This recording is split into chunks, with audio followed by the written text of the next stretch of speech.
मध्य प्रदेश के रीवा जिले के एक छोटे से गांव कल्याणपुर की बात है।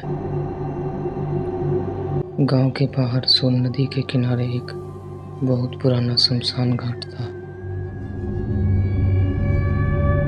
गांव के बुजुर्ग कहते थे उस शमशान में रात 10 बजे के बाद जलती चिता के आग के पास एक बहुत लंबे काले साये को देखा जाता है जो इत्र की खुशबू फैलाता है। उस रात सुरेश की भैंस गायब हो गई थी और ढूंढते ढूंढते रात के 11:30 बज गए थे। दोस्तों ने गांव के जानकार तांत्रिक रहमान बाबा को अपने साथ लेकर टॉर्च जलाकर नदी वाले शमशान निकल पड़े। जैसे ही वे तीनों शमशान की सीमा में पहुंचे, अचानक हवा का रुख बदल गया।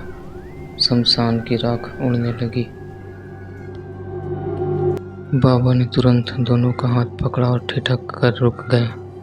बाबा ने धीमी आवाज में कहा, खबरदार, कोई एक कदम भी आगे मत बढ़ाना।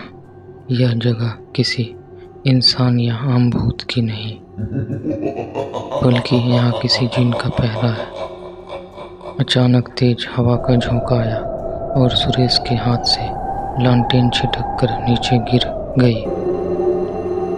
धुएं ने सिमट कर एक खौफनाक और भयानक रूप ले लिया, जिसे देखकर किसी भी इंसान की रूह कांप उठे।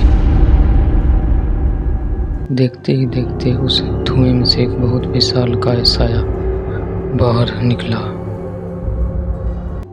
वह अंगारे से धधकती आंखें, जिसकी आवाज की भयानक कंपन से मानो पूरा शमशान थर थर कांप रहा हो। विकास डर के मारे जमीन पर गिर पड़ा। उस जिन ने अपनी भारी और गूंजती आवाज में कहा, इंसानों, तुमने मेरी रियासत में बिना इजाजत कदम रखने की हिम्मत कैसे की? आज इस शमशान की राख में तुम्हारी हड्डी भी नहीं मिलेगी। रहमान बाबा अपनी जेब से सरसों के दाने निकालते हैं और मंत्र पढ़कर आगे फेंकते हैं। जैसे ही मंत्र पढ़े दाने जिन से टकराए, शमशान में एक जोरदार धमाका हुआ। जिन चीख उठा। जिन अपने हाथ से जमीन पर इतनी जोर से लात मारी कि शमशान की धरती हिल गई। रहमान बाबा ने चिल्लाकर कहा, भागो, यह बहुत शक्तिशाली है। मेरा घेरा इसे ज्यादा देर तक रोक नहीं पाएगा। तीनों ने बिना पीछे मुड़े गांव की तरफ भागे। जिन हवा में तैरता हुआ उनका पीछा कर रहा था, लेकिन गांव की सीमा पर बने हनुमान मंदिर के लाल ध्वजा देखते ही वह जिन शमशान की तरफ वापस लौट गया।